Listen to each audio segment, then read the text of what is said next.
દેવભૂમિ દ્વારકામાં મેઘરાજાની ધમાકેદાર ઇનિંગ જોવા મળી છે। દ્વારકામાં 2 ઇંચ જેટલો વરસાદ વરસતા શહેરના મુખ્ય રસ્તાઓ પર પાણી ફરી વળ્યા હતા। આજે મેઘરાજા દ્વારકા પર મહેરબાન થયા હોય તેવા દ્રશ્યો સામે જોવા મળ્યા છે।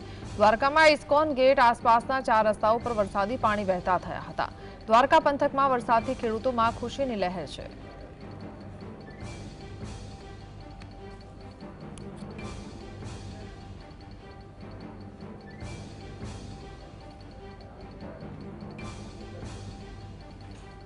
તો દ્વારકા જિલ્લામાં હાલ સાર્વત્રિક વરસાદી માહોલ જોવા મળી રહ્યો છે। ખંભાળિયા શહેર અને ગ્રામ્ય વિસ્તારોમાં વરસાદ શરૂ થયો છે, જેમાં ખંભાળિયા તાલુકાના ભાડથર, ઠાકર, શેરડી, કેશોદ, વિજલપર જેવા ગામોમાં પણ વરસાદ નોંધાયો છે।